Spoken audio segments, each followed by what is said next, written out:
사랑하는 자들아, 너희는 우리 주 예수 그리스도의 사도들이 미리 한 말을 기억하라.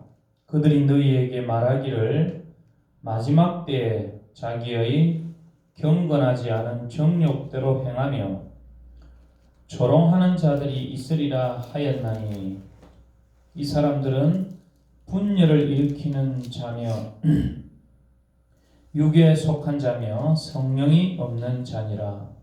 사랑하는 자들아, 너희는 너희의 지극히 거룩한 믿음 위에 자신을 세우며 성령으로 기도하며 하나님의 사랑 안에서 자신을 지키며 영생에 이르도록 우리 주 예수 그리스도의 긍휼을 기다리라.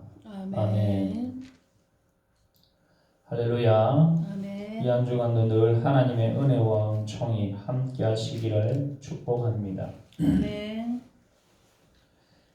나폴레옹이 이렇게 즉위하고 얼마 되지 않아서 파리를 중심으로 해서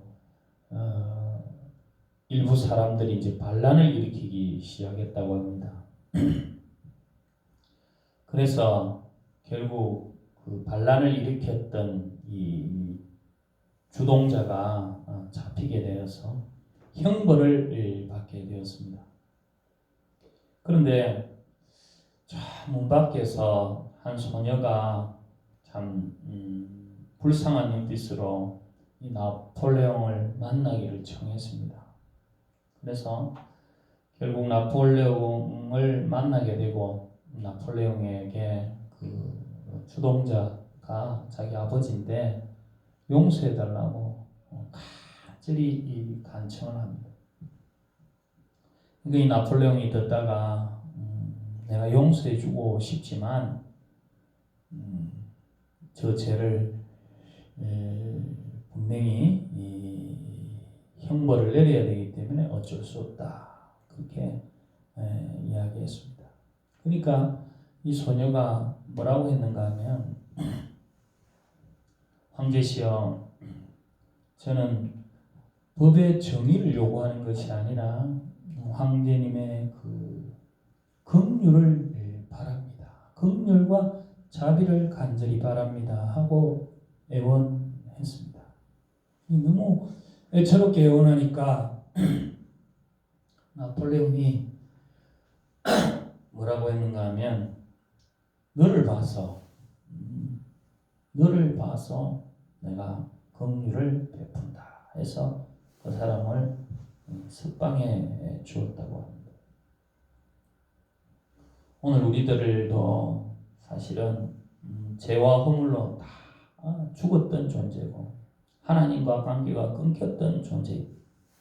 결국 우리가 결국적으로 바라야 되는 것은 하나님의 은혜와 하나님의 긍휼밖에 우리가 요구할 수 없는 것입니다. 그래서 우리는 언제나 하나님의 그 긍휼을, 그 은혜를 기다려야 하는 것입니다. 오늘 본문에서 바로 그 긍휼을 기다리라고 하는데, 어떻게 이 말세지말에 기다려야 되는가, 이 마지막 때 어떻게 기다려야 되는가, 그것을 유다는 말하고 있습니다. 여기 17절, 18절에 보니까, 사랑하는 자들아, 너희는 우리 주 예수 그리스도의 사도들이 미리 한 말을 기억하라. 기억하라. 미리 이 사도들이, 예수님의 제자들이 이렇게 했던 말들, 이러한 말을 기억하라. 기억하라. 기억은 굉장히 중요한 겁니다. 우리가 잊어야 될 기억이 있고 꼭 기억해야 될 기억이 있다. 우리는 항상 이런 우리나라의 아픔이라든지 이런 6.25라든지 이렇게 나라를 빼앗겼던 그런 역사라든지 이런 건 꼭 기억해야 돼요. 그래서 역사 공부를 시키지 않습니다. 오늘 사도들의 한 말, 이 하나님의 뜻을 말씀을 전해주었는데 그걸 분명히 기억해야 돼요. 뭐라고 했는가 하면 18절에 그들이 너희에게 말하기를 마지막 때에 자기 경건하지 않은 정욕대로 행하며 조롱하는 자들이 있으리라 하였으니 19절에 보면 이 사람들은 분열을 일으키는 자며 육에 속한 자며 성령이 없는 자니라. 한마디로 말하면 하나님을 부인하는 자입니다. 하나님을 부인하는 자. 당시 이 교회에 침투한 영지주의자들, 이 사람들은 영은 선하다는 겁니다. 그러니까 우리가 이런 신앙생활 하는 것들, 찬송 부르고 이런 것들은 아주 신령한 것이고 이거는 참으로 선한 것이고 좋은 것이다. 그러나 육적인 삶은 우리가 매일 밥 먹고 또 가정생활하고 뭐 이런 것은 아주 타락된 것이고 그거는 악이다. 그렇게 해서 결국에는 분열을 주는 겁니다. 분열. 이 영적인 삶만 쫓아가야 돼요. 또 다르게 보면 육적인 삶은 마음대로 살아도 된다 하는 이런 이원론적인 그러한 것으로 성도들의 삶을 이렇게 분열시키고 온전한 그 신앙인으로 나아가지 못하게 했던 것입니다. 결국 이것은요, 어떤 것을 초래하는가 하면 예수 그리스도께서 육신으로 오신 이 성육신을 부인하게 됩니다. 뭐 어떤 껍데기만 입고 왔다. 뭐 이렇게도 이야기하고. 그래서 어떻게 되는가 하면 결국엔 십자가 사건을 부인하는 거다. 그건 어떤 가짜이다.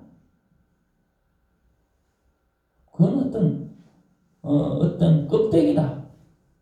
뭐 그런 식으로 이 십자가 사건을 부인하는 거다. 결국 이거는 무엇을 말하는가 하면 성령이 없는 것이고 하나님을 부인하고 예수 그리스도를 부인하는 것이다. 그렇게 해서 성도들의 삶을 분열시키고 결국에는 낙심케 하고 절망케 만들어가는 우리 기독교의 세계관은 예수님 안에서 모든 삶, 영적인 삶이든 육적인 삶이든 모든 삶이 예배의 삶이 되어야 된다. 예수님께서 우리를 회복해 주신 것은, 은혜를 주신 것은 우리가 또 그 은혜로 다시 어느 곳에 있든지 지금 예배의 장소에서 예배를 드리든지 아니면 삶에 있어서도 그 삶 속에 예배를 드리며 하나님의 나라와 의를 이루어가라는 것이 하나님의 뜻이다. 아멘. 요즘 보니까 이런 환난 가운데 질병 가운데 예배당에만 예배 드려야 된다. 그것만이 예배이다. 물론 모이기 힘써야 되기 때문에 이런 상황이 주어지지 않았다면 모여서 함께 예배드리고 찬송드리고 하나님께 영광을 올려드리는 것 굉장히 소중하고 어떤 다른 일이 없으면 그렇게 해야 되는 것이 맞는 거죠. 그런데 이런 질병과 환난이 찾아왔다면 이것은 하나님이 허락하시지 않으면 이런 걸 줄 수가 없는 겁니다. 왜냐하면 결국에는 모든 세상은 결국 하나님의 뜻대로 이루어질 수밖에 없고 이 사단도 결국 하나님이 허락하시지 않으면 어떻게 할 수 없는 겁니다. 그렇기 때문에 이런 상황 속에서는 우리가 왜 이런 하나님께서 이런 환난을 허락했는지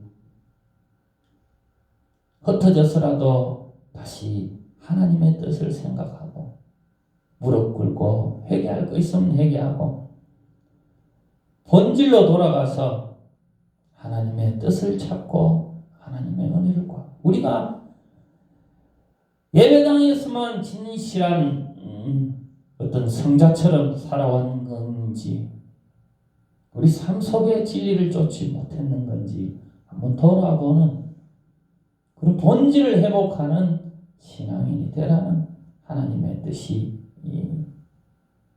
맞는 것이고 그것을 찾는 그런 진실된 예배자의 삶을 살아가야 될 줄 믿습니다. 아멘. 그러면 어떻게 해야 되는가? 어떻게 우리가 긍휼을 바라며 이 악한 시대, 이 말세지마를 승리하며 살아가야 되는가? 하나님은 너무나 자상한 분입니다. 그걸 다 이야기해 주시잖아요. 20절에 보면 아주 부드럽게 사랑하는 자들아 너희는 너희의 지극히 거룩한 믿음 위에 자신을 세우며 성령으로 기도하며 부드럽게 사랑하는 자들아 하면서 너희의 거룩한 지극히 거룩한 믿음 위에 자신을 세우라. 지극히 거룩한 믿음. 우리가 세워져야 되는 겁니다. 이럴 때 환난 속에서 흔들리면 안 되는 거예요. 넘어지면 안 되는 거예요. 그러려면 거룩한, 지극히 거룩한 믿음. 이거 누구를 이야기했습니까? 우리는 때묻고 참으로 타락한 존재이지만 거룩한 예수 그리스도께서 우리 대신 보혈을 흘려주셨다. 그 거룩한 피를 흘려주셨다. 바로 그 믿음 위에 우리가 흔들려서는 안 된다. 그 믿음 위에 자신을 분명히 세워가야 된다. 사도들은 이 당시 영지주의자들도 그 거룩한 보혈을 믿지 못하게 하고 의지하지 못하게 하고 그것을 흔들어 놓는 거예요. 우리는 언제나 그 거룩한 보혈로 덧입혀졌고 그 보혈의 공로로 우리가 세워지고 다시 회복되었다는 것을 흔들리지 않고 그 위에 우리가 믿음으로 세워져야 될 줄 믿습니다. 아멘. 그 보혈을 생각하면 그 정말 귀한 그 보혈을 생각하면 그 십자가의 그 고통 그 고통을 다 참으시고 우리를 위해 흘려주신 그 보혈 거룩한 보혈 생각하면 우리는 어떤 상황 속에서도 우리가 세워질 수 있는 것입니다. 그리고 그 보혈의 공로로 우리가 구원을 받았다면 어떻게 해야 되는가? 여기 보니까 성령으로 기도하라. 성령으로 기도하라. 로마서 8장 26절에 보면 이 성령님은 우리의 연약함을 돕고 우리 빗발을 알지 못하는 것을 이렇게 탄식하며 기도를 돕는 것입니다. 성령님은 진리의 영입니다. 이 진리의 영인 성령께서 우리가 알지 못하는 것, 우리가 알 수 없는 것, 우리의 모든 연약함을 도와서 기도하게 해주고 때로는 방언으로 때로는 어떻게 하면 지혜를 주셔서 성령을 의지해서 기도. 왜 우리가 성령을 의지해서 기도해야 되는가 하면 우리가 구원을 받았다고 해도 아직까지 내 중심적인 그런 어떤 제 속성들, 제 흔적들이 그대로 남아있기 때문에 자꾸만 기도를 하면 자기 중심적으로 기도하고 자기 뜻대로 그러나 성령은 진리의 영이기 때문에 우리가 용서할 수 없는 것도 용서하게 하고 우리의 연약함도 도와서 진리로 나아가게 하고 하나님의 뜻대로 내가 정말 알 수 없는 것도 깨닫게 해주시면서 그렇게 기도하게. 그래서 우리는 항상 기도할 때 하나님 오늘도 우리를 도와주십시오. 내 자신이 묶여있는 것을 내려놓게 하시고 붙잡고 있는 것을 내려놓게 하시고 하나님의 뜻을 구하기를 원합니다. 주기도 주님께서 가르쳐주신 그 기도에도 그렇죠. 저 하늘의 뜻이 이 땅에서 이루어지 바로 우리 삶 속에도 하나님의 뜻을 이루어 가기를 원합니다. 성령님 주님 도와주십시오. 성령은 진리의 힘이고 인격체이십니다. 우리의 연약함을 도우시고 우리가 정말 성령님께 의지하면 성령님께서 우리를 도와주십니다. 그러나 기도 안 하는 것은 낫지만 기도도 잘못해가지고 자기 중심적으로 자기 정욕대로 구합니다. 옳지 않습니다. 성령을 의지해서 하나님의 뜻을 따라 나아가야 될 줄 믿습니다. 아멘. 그리고 어떻게 해야 되는가 하면 21절에 보니까 하나님의 사랑 안에서 자신을 지키며 하나님의 사랑이 결국 예수 그리스도를 보내주셨죠.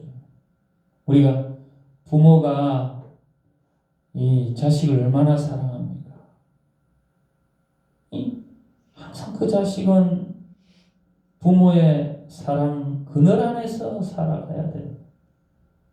물론 커서는 자기가 자립하고 독립하지만 그러나 자녀들 어린 자녀는 항상 커서도 물론 부모의 그 사랑이 있어요.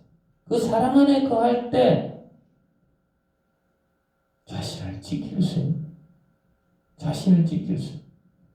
오늘도 우리는 하나님의 사랑 안에서 그 십자가의 사랑 안에서 우리가 자신을 지켜놔.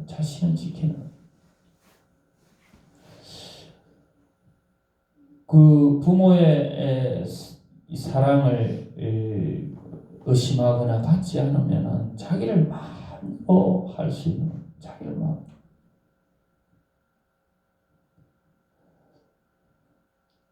하나님이 우리를 위해서 예수 그리스도를 보내주셨고 예수 그리스도가 십자가 지신 그 사랑을 생각하면 내가 함부로 살 수 없는 거예요.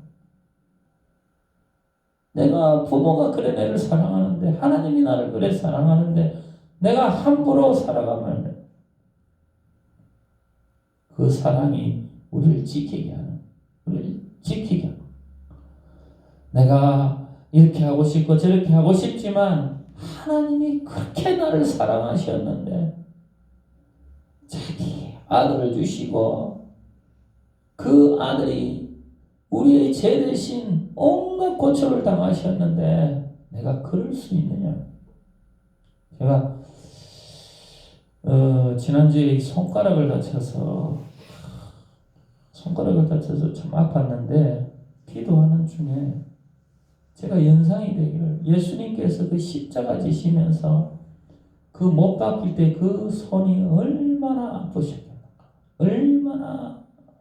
그 손이 얼마나 아프셨겠는가. 그런 사랑으로 우리를 지켜주셨는데 우리가 그 사랑 안에 거하지 못하고 우리를 마음대로 그렇게 해서는 되겠는가. 바로 우리는 그 사랑 안에서 세워져야 되는 것입니다. 그리고 결국에는 뭐라고 하는가 하면 영생에 이르도록 우리 주 예수 그리스도의 긍휼을 기다리라. 아멘. 영생에 이르도록 긍휼을 기다리라. 우리의 구원은요 결국 우리 힘으로 되는 게 아니라는 거예요. 하나님의 은혜와 하나님의 그 보혈의 공로 그 긍휼로 우리가 구원을 얻고 또한 결국에는 그 긍휼을 바라면서 우리가 나아가야 되는 거예요. 예수님께서 그 십자가에서 구원을 이루셨고 또 우리도 두렵고 떨림으로 긍휼을 기다리며 구원을 이루어가야 된 값진 사명이 있다.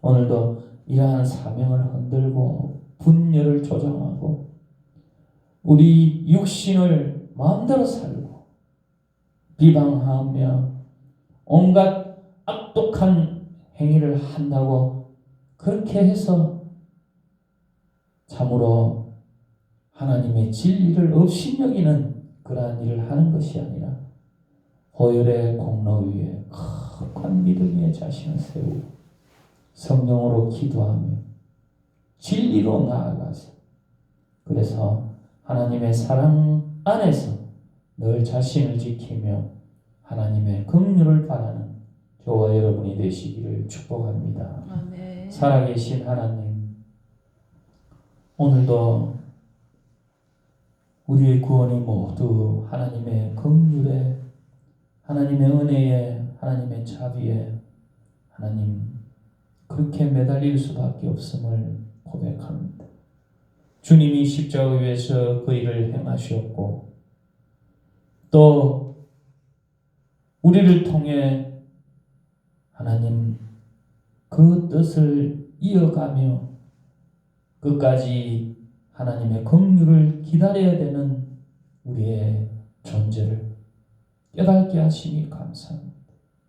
함부로 살지 않게 하시고 어떤 것들이 우리를 비방하고 우리를 흔든다 할지라도 주님의 진리 안에서 우리 모든 삶이 예배의 삶, 하나님의 뜻을 쫓아가는 귀한 진리로 나아가는 하나님의 긍휼을 기다리는 그런 신실한 믿음 되도록 이끌어 주시옵소서.